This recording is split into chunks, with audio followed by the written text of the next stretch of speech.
안녕하십니까, 한혁천입니다. 이번 영상은 공인중개사 기출문제 23번째 영상이고요.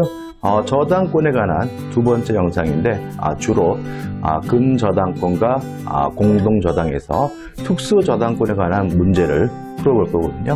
자, 먼저 문제를 풀기 전에 핵심적인 내용을 먼저 정리해 보도록 하죠. 자, 일단 근저당입니다.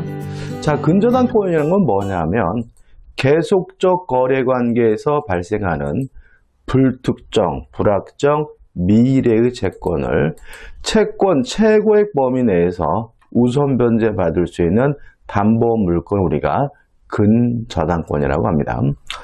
자, 이러한 근저당권도 약정 담보물권이기 때문에 설정계약과 설정 등기람으로서 성립하게 되는데, 설정 등기할 때 반드시 기재해야 될 것은 두 가지입니다. 근저당의 취지와 채권 최고액은 필요적 등기사항이다. 그래서 이 근저당의 취지, 특히 채권 최고액을 제외한 나머지 부분은 임의적 등기사항이고 필요적 등기사항이 아니라는 거 주의하셔야 되고요. 그 다음에 근저당권의 가장 중요한 특징은 뭐냐면 근저당권에 의해서 담보가 되는 이 채권이 미래의 불특정, 불확정한 채권이라는 거죠. 따라서 부종성이 완화되어 있습니다. 자, 이게 무슨 말이냐면 미래 채권을 담보하기 위해서 설정한다는 말은 현재 채권이 없더라도 근저당권이 성립될 수 있다는 얘기고요. 그 다음에 불특정, 불확정한 채권이라는 말은 채권이 늘었다 줄었다 증감 변동한다는 거죠. 그래서 만약에 중간에 채권액이 0원이 되더라도 근저당권은 소멸되지 않는데, 이런 의미에서 근저당권은 부종성이 완화되어 있고요. 그 다음에 채권 최고액 범위 내에서 우선 변제를 받게 되는데 최고액 한도 내람은 1년분 이상의 지연배상도 담보된다. 다시 말하면 일반 저당권의 경우에는 지연배상금은 몇 년분만 담보가 됐어요? 1년분만 담보가 됐잖아요. 근데 근저당권은 그런 제한이 없다는 거죠. 채권 최고액 내라면 1년분에 한하지 않고 지연배상금이 담보된다는 거 기억해 두셔야 되고요. 그 다음에 실행비용은 포함되지 않습니다. 어디에요? 채권 최고액에. 이 실행비용은 법원이 받아가는 돈이기 때문에 채권자가 받을 돈, 채권 최고액에 포함시킬 수가 없다는 것이 우리 판례 입장이고요. 그 다음에 변제 후의 말소 청구인데 어느 금액을 갚아야 변제하고 근저당권의 말소를 청구할 수 있느냐. 채무자인 경우에는 전액을 다 갚아야지만 근저당권의 말소를 청구할 수 있는 데 반해서 물상보증인이나 제3취득자는 채권 최고액까지만 갚으면 된다. 자, 이런 의미가 되겠죠. 자, 채권 최고액이 1억인데 실제 갚아야 될 돈은 1억 5천이에요. 채무자가 돈을 갚고 근저당권의 말소를 요구하려면 채권 최고액인 1억이 아닌 실제 채무액인 1억 5천을 다 갚아야 근저당권의 말소를 청구할 수 있는 거고요. 이에 반해서 제3취득자나 물상보증인은 1억 5천이 아니라 채권 최고액인 1억만 갚으면 근저당권의 말소를 청구할 수 있다는 의미가 되겠죠. 그 다음에 우선을 변제받기 위해서는 경매를 하기 위해서는 실행하기 위해서는 채권액이 확정이 돼야 되는데, 원래는 이러한 계속적 거래관계가 종료가 되면 채권액이 확정이 되는데 수험적으로 꼭 기억해야 될 것은 원칙, 근저당권자가 경매를 신청하면 그 순간 채권액이 확정이 된다. 다만 주의하실 것은 선순위 근저당권자의 채권액의 확정 시기는 경락인, 매수인이 그 매매대금을, 경락대금을 완납하는 순간 채권액이 확정된다는 거 꼭 기억해 두셔야 되고요. 따라서 채권액이 확정이 되면 일반 저당권이 발생하기 때문에 일반 저당권으로 전환이 되기 때문에 확정 후에 새롭게 발생한 원본 채권은 더 이상 근저당권에 의해서 담보되지 않아요. 다만 주의하실 것은 확정되기 전에 원본 채권에 대한 이자 채권은 확정 후에 발생한 경우라도 담보가 된다는 거 꼭 기억해 두시기 바랍니다. 여기까지가 근저당권의 가장 핵심적인 내용이죠. 자, 공동저당입니다. 이 공동저당은 계산 문제이기 때문에 우리가 문제 가지고 연습을 좀 해봐야 되겠죠. 연습하기 전에 내용을 확실하게 좀 숙지하셔야 되는데, 일단 개념은 뭔가요?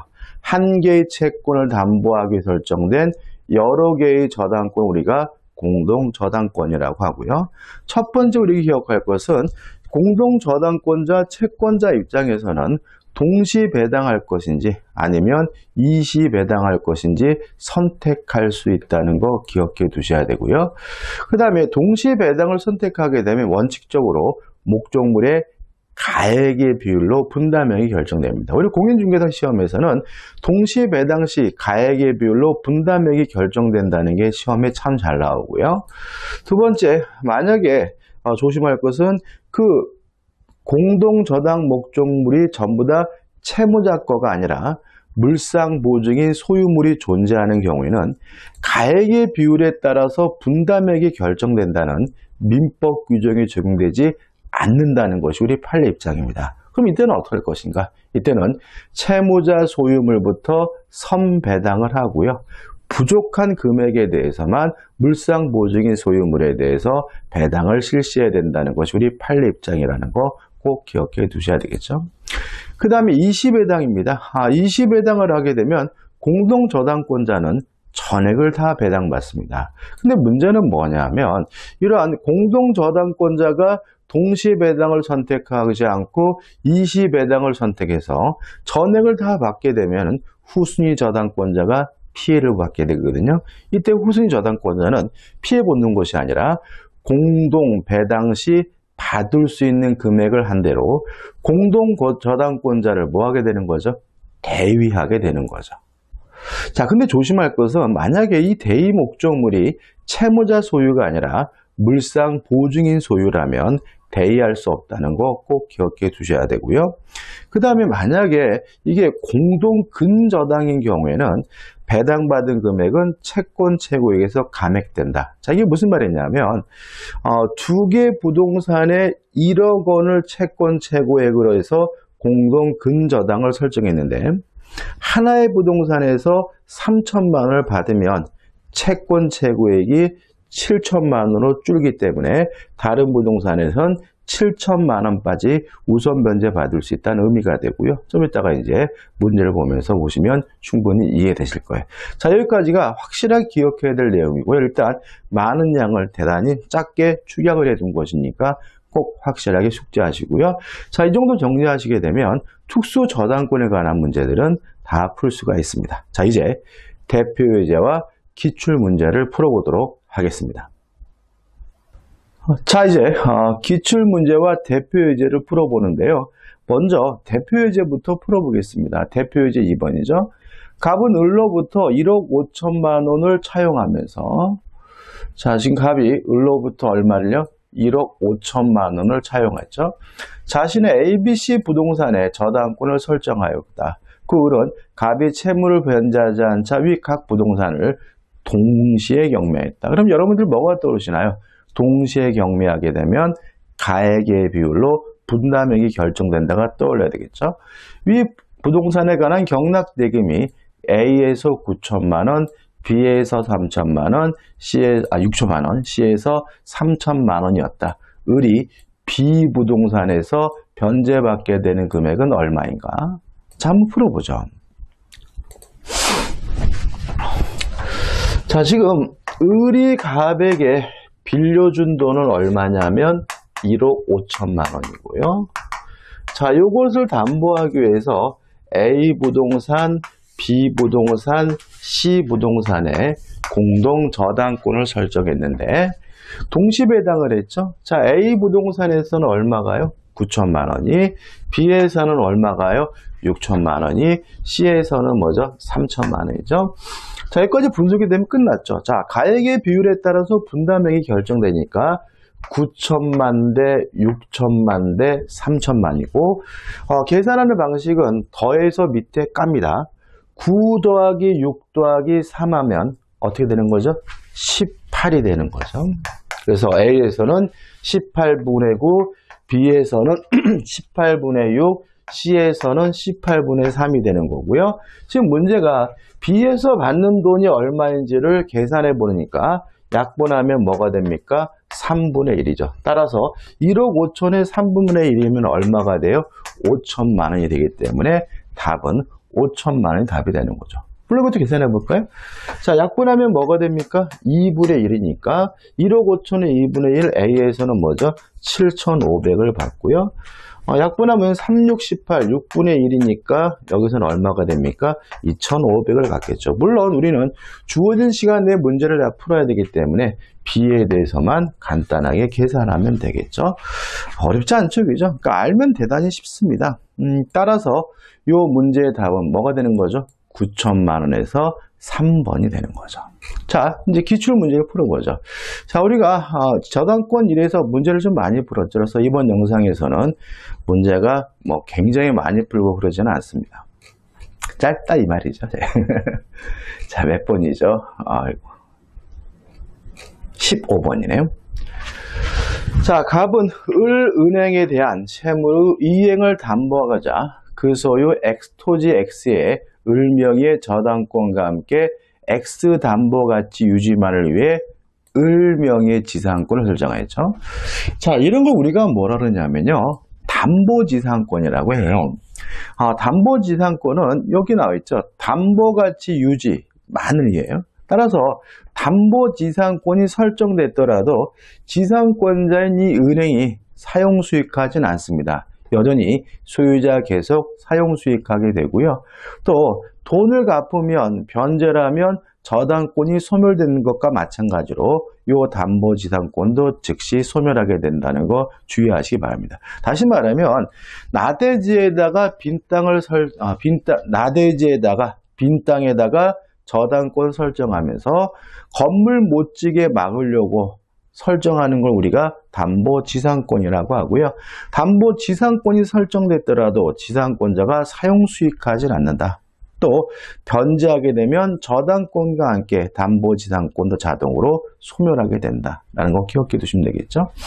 그래서 1번 옳은 걸 찾는데 을의 대한 위채권이 시효로 소멸했어요. 그러면 저당권도 소멸되고 지상권도 소멸돼야 되니까 을명의 지상권은 존속한다. X가 되는 거죠. 2번 을이 지상권 침해를 위하여 병에 대하여 와해 철거를 청구하는 경우 특별한 사정이 없는 한 병은 갑에 대한 채권을 이유로 을에게 대항할 수 있다. X가 되겠죠. 이거하고 상관은 없는 거죠.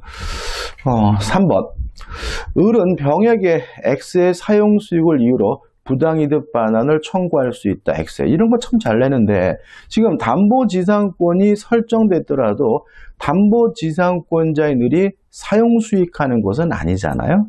따라서 사용수익을 하는 사람에게 부당이득 반환을 청구할 수는 없습니다.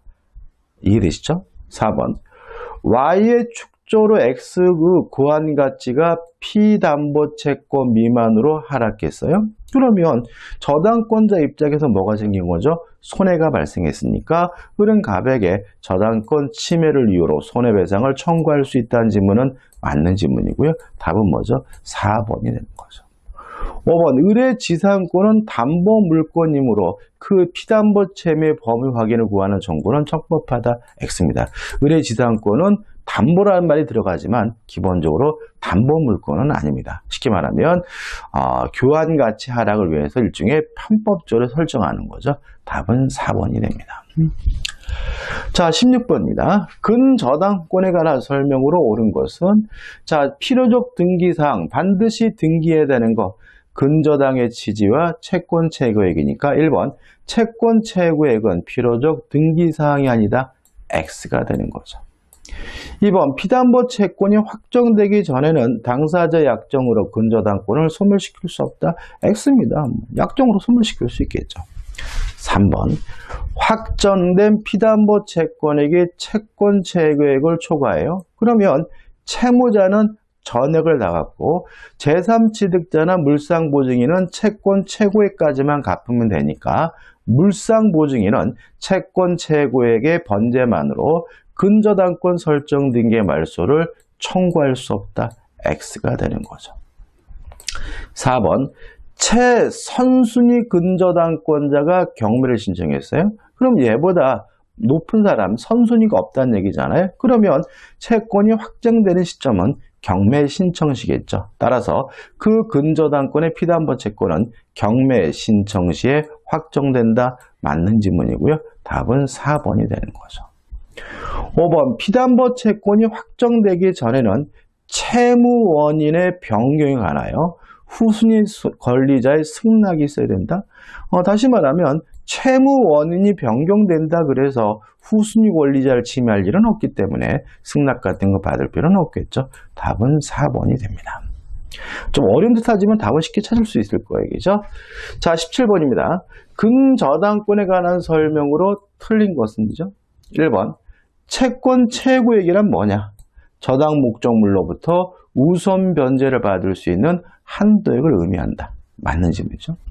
2번 채무자의 채무액에 채권 체격을 초과하는 경우에 물상보증인은 어디까지만 갚으면 돼요? 채권 최고액까지만 갚으면 되잖아요. 따라서 채무자의 채무 전액을 변제하지 않으면 근저당권 설정 등기의 말소를 청구할 수 없다. X가 되고요. 답은 뭐죠? 2번이 되는 거죠. 아니까 참 쉽네, 그죠? 3번 근저당권의 피담보 채권이 확정이 됐어요. 그러면 일반 저당권으로 전환된 것이니까 새로운 채권은 더 이상 근저당권에 의해서 담보되지 않으니까 확정 이후에 새로운 거래관계에서 발생한 채권은 그 근저당권에 의하여 담보되지 않는다. 맞는 지문이 되겠죠. 4번 근저당권자가 경매를 신청했어요. 그러면 신청한 때 채권액이 확정이 되니까 그 근저당권의 피담보 채권은 경매를 신청한 때 확정된다. 맞는 지문이고요. 4번 근저당권의 후순위 담보권자 경매를 신청했어요. 그럼 이 사람은 선순위 근저당권이죠. 언제요? 근저당권의 피담보 채권은 매수인이 매각대금을 완납한 때 확정된다. 맞는 지문이죠. 문제 지문이 반복된다는 게 느껴지시죠? 18번입니다. 근저당권에 관한 설명으로 틀린 것은 1번 피담보 채무의 확정 전에는 채무자를 변경할 수 없다. X거든요. 이게 흔한가요, 여러분들? 이런 일이? 흔하죠. 우리가 은행에서 대출 받으면 근저당을 설정하고요, 그죠? 근데 만약에 아파트를 구입할 때 대출을 끼고 살 수 있잖아요. 대출을 승계할 수 있잖아요. 그러면 피담보 채무가 확정 전에 채무자를 뭐 하게 되는 거죠? 변경하게 되는 거죠. 따라서 변경할 수 있고요. 변경하는 것이 의외로 흔하게 발생한다는 거 주의하시기 바랍니다. 따라서 4번 1번이 되는 거죠. 2번 1년분이 넘는 지연배상금이라도 채권 최고의 한도 내라면 전액 근저당권이 담보된다. 맞는 지문이고요. 3번 근저당권이 성립하기 위해서는 그 설정 행위와 별도로 피담보 채권을 성립시키는 법률 행위가 있어야 된다. 다시 말하면 채권이 있어야 근저당권 담보물권이 있겠죠. 4번 후순위 근저당권자 경매를 신청한 경우 선순위 근저당권의 피담보 채권은 매각대금 완납된 때 확정된다. 맞는 지문이고요. 5번입니다. 자, 여기서 좀 조심할 것이 있는데, 자, 이런 거 한번 생각해보죠. 1순위가 갑 앞으로 저당권이든 근저당권이든 설정이 되어 있고, 2순위가 을 앞으로 지상권이 설정되어 있어요. 이런 상태에서 경매가 되면 지상권은 선순위 저당권보다 늦으니까 무조건 뭐가 돼야 돼요? 소멸돼야 되겠죠. 따라서 을은 갑에게 돈을 갚을 필요가 있고 그래서 을을 우리가 제3취득자라고 하거든요. 근데 만약에 을이 지상권이 아니라 저당권이에요. 그러면 갑이 받고 남는 게 있으면 을이 받는 거죠. 을의 입장에서 갑에게 미리 돈을 갚을 실익은 없습니다. 따라서 저당권이 설정된 후에 저당권을 취득한 경우 후순위 저당권자는 제3취득자가 아니라는 거 조심하시기 바랍니다. 5번 선순위 근저당권에 확정된 피담보 채권액의 채권 최고액을 초과하는 경우 후순위 근저당권자는 제3취득자가 아니에요. 돈을 갚을 수가 없어요. 그 채권 최고액을 번제하더라도 선순위 근저당권 소멸을 청구할 수 없다. 맞는 지문이고요. 우리 판례 태도입니다. 답은 뭐죠? 1번이죠. 19번입니다. 후순위 근저당권자의 신청으로 담보권 실행을 위한 경매가 이뤄진 경우 확정되지 않은 선순위 근저당권의 피담보 채권을 확정시키는 28회 문제죠. 이렇게 참 쉽게 나오는 경우도 있습니다. 이렇게 나오면 참 좋겠죠. 그죠? 2번 매수인이 매각대금을 완납했을 때 선순위겠죠. 근데 이것도 틀리시는 분들 많습니다. 공부 안 하면 어려운 겁니다. 자, 이제부터 공동저당입니다. 자, 29회 문제인데 보시다시피 문제가 더럽게 길어요. 그러니까 문제 자체가 어렵고 쉽고 계산이 복잡하고 안 하고 문제를 떠나가지고 문제가 굉장히 길기 때문에 시간을 많이 잡아먹습니다. 그래서 될 수 있으면 다 푸시고 마지막에 민법도 다 푸시고 부동산학개론도 다 푸신 다음에 마지막에 푸셔야 된다는 거 좀 조심하시기 바랍니다. 자, 문제 보죠. 갑은 을에게 1억 원을 대출해주고 을 소유 X토지와 Y토지에 관하여 채권 채구의 1억 2천만 원의 1순위 공동근저당이죠. 그럼 이제 여기서 문제가 쉽게 풀린다는 걸 알 수 있어요. 자, 공동근저당의 경우에는 20회당에서 먼저 받은 금액만큼 채권 채구액을 어떻게 해요? 감액하게 된다. 기억나시죠? 그죠? 그러면 지금 채권 채구액이 얼마입니까? 1억 2천만 원이잖아요. 그럼 만약에 20회당 하게 되면 1억 2천만 원에서 받은 금액만큼 채권 채구액을 뭐 하게 돼요? 감액하게 된다는 게 떠오르면 되는 거죠. 계속 보시면 그 값은 병이 신청한 X토지의 경매 절차죠. X토지부터 경매인데요. 8천만 원을 우선 변제받았어요. 그러면 8천만 원 받았으니까 채권 채구액이 감액에 대해서 이제 얼마밖에 안 남은 거죠? 4천만 원밖에 안 남은 거죠. 그럼 게임 끝났습니다.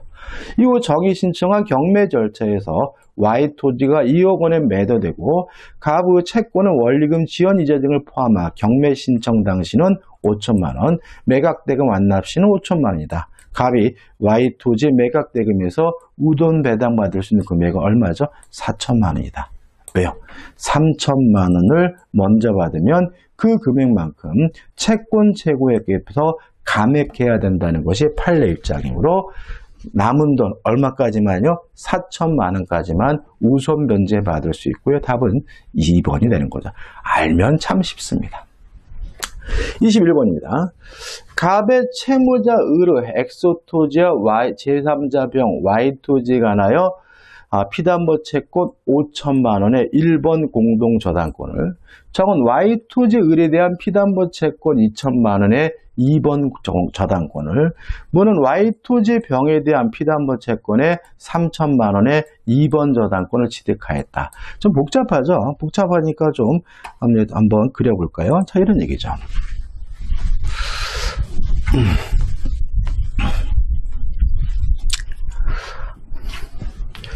지금 갑이 을에게 얼마를 빌려줬어요? 1억을 빌려줬죠. 자, 1억을 아니구나. 5천만 원이구나. 5천만 원을 그죠? 5천만 원이죠. 5천만 원을 빌려줬고요. 그래서 이것을 담보하기 위해서 X와 Y 부동산에다가 공동 저당이 설정됐는데 특색은 이 Y 부동산이 채무자인 을의 소유가 아니라 병의 소유, 물상 보증의 소유라는 것이 특색이 있긴 하지만 이 문제에서는 고려 대상은 아니에요. 그 다음에 이 X에 갑이 1순위고요. 2순위가 누가 있습니까? 병이 있고요. 그 다음에 이 Y에 1순위가 누가 있습니까? 갑이 있고요. 2순위가 누가 있는 거죠? 정이 있구나. 그죠? 정이 있고 2순위가 누가 있는 거죠? 무가 있는 거죠. 여기서 좀 고려할 것은 뭐냐면 지금 갑이 받아야 될 돈은 5천만 원인데 지금 요 정이 받아야 될 돈은 얼마냐면은 2천만 원이네요. 2천만 원이고 그 다음에 무가 받아야 될 돈은 얼마입니까? 3천만 원인 거죠. 자, 그럼 이제 문제를 볼게요. 자, 다시 읽어볼게요. 갑은 채무자 을의 X토지와 제3자 병의 Y토지에 대하여 피담보 채권 5천만 원의 1번 공동저당권을 정은 X토지 을에 대한 피담보 채권 2천만 원의 2번 저당권을, 무는 Y 토지의 병에 대한 피담보 채권에 3천만 원의 2번 저당권을 취득하였다. Y 토지가 경매되어 배당금 5천만 원 전액이 갑에게 배당이 됐어요. 까지 끊어볼게요. 자, 그럼 끝났습니다. 자, 지금 Y 토지만 경매가 돼가지고요. 요 갑이 5천만 원 전액을 다 받았거든요. 요렇게 20배당에서 공동저당권자가 전액을 다 받게 되면 후순위 공동저당권자는 못 받고 마는 것이 아니라 공동저당권자의 권리를 뭐 하겠습니까? 대위 행사할 수 있는 거죠. 기억나시죠? 그죠? 따라서 무는 요 3천만 원 어디서 받게 되는 거죠? X부동산에서 1순위로서 받게 되는 거죠. 왜요? 공동저당권자의 권리를 뭐 하기 때문에요? 대위하기 때문에. 그러면 게임 끝난 겁니다. 자, 보시면 배당된 후 X토지의 매각대금 중 4천만 원이 배당되는 경우 무가 X토지의 매각대금에서 배당받을 수 있는 금액은 몇 번이죠? 4번 3천만 원이다. 왜냐하면 무는 20배당 시 공동저당권자의 권리를 뭐 할 수 있습니까? 대위 행사할 수 있기 때문에 1순위로서 3천만 원을 받게 되는 거죠. 답은 뭐죠? 4번이죠. 자, 22번입니다. 갑은 을에 대한 3억 원의 채권을 담보하기 위하여 을 소유 X토지와 Y 건물에 각각 1번 공동저당을 취득하였고 병은 X토지의 피담보 채권에 2억 4천만 원의 2번 저당권, 정은 Y 건물의 피담보 채권 1억 6천만 원의 2번 저당권을 취득하였다. 까지를 끊어볼게요. 자, 문제가요, 솔직히 그러니까 푸는 게 어려운 게 아니라 제가 앞에서 정리해드린 요약 정리만 하시면 충분히 뭐 할 수 있어요? 풀 수 있어요. 그러니까 여러분이 문제를 좀 연습을 좀 하셔야 되는 거죠. 자, 보시면 갑이 을에게 빌려준 돈이 얼마입니까? 3억이죠. 3억. 이걸 담보하기 위해서 X와 Y 부동산의 공동 저당이 설정됐는데 X에는 1순위가 누가 있습니까? 갑이 있고 2순위가 누가 있어요? 병이 있고 Y에는 1순위가 갑이 있고 2순위가 누가 있습니까? 정이 있는 거죠. 근데 지금 저기 있는 거죠까지 알죠? 그죠? 자, 그럼 다시 문제 보이죠. 자, 보시면 X토지와 Y 건물이 모두 경매되어 동시배당이요. X토지의 경매대가가 4억 원, Y 건물의 대가가 2억 원이 동시배당되는 경우 정이 Y 건물에서 배당받을 수 있는 금액인 거죠. 지금 누가 받는 돈을 찾으래요? 정이 받는 돈을 찾으래요. 자, 그럼 보자고요. 지금 X가 얼마입니까? 4억. Y가 얼마입니까? 2억이죠. 동시배당하게 되면 가액의 비율 4억 대 2억의 비율로 분담액이 결정되는데 더해서 밑에 깔면 되겠죠. 자, 더하면 뭐죠? X에서는 6분의 4, Y에서는 뭐죠? 6분의 2죠. 약분하면 Y에서 어떻게 해요? 3분의 1이죠. 3분의 1. 그러면 갑은 얼마를 받게 됩니까? 3억의 3분의 1인 1억 원을 받게 되고요. 지금 이게 얼마짜리였죠? 1억짜리였으니까 정도 나머지 돈 1억 원을 받겠죠. 그죠? 갑이 2억 준 1억 원에 대해서 1순위로 받으니까 후순위인 정은 뭐죠? 1억 원을 받겠죠. 따라서 답은 몇 번이 되는 거죠? 4번이 되는 거고요. 이것도 풀어볼까요? 이걸 약분하면 어떻게 해요? 3분의 2잖아요. 그러면 갑은 어떻게 해요? 3분의 2, 2억을 받게 되고 병은 얼마요? 1억 원을 받게 된다. 물론 문제에서 물어보는 것은 정이 얼마냐죠. 그래서 실제로 문제가 굉장히 복잡한 것 같지만 동시에 배당하게 되면 가액의 비율에 따라서 분담액이 결정된다는 문제고요. 따라서 이 문제의 답은 정은 1억 원에서 4번이 답이 됩니다. 자, 여기까지입니다. 여기까지고요. 다음 영상에서 이제 드디어 어디로 들어갑니까? 계약법으로 들어가게 돼요.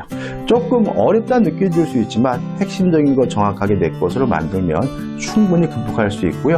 공동저당에 대해서는 한번 연습을 좀 해보시기 바랍니다.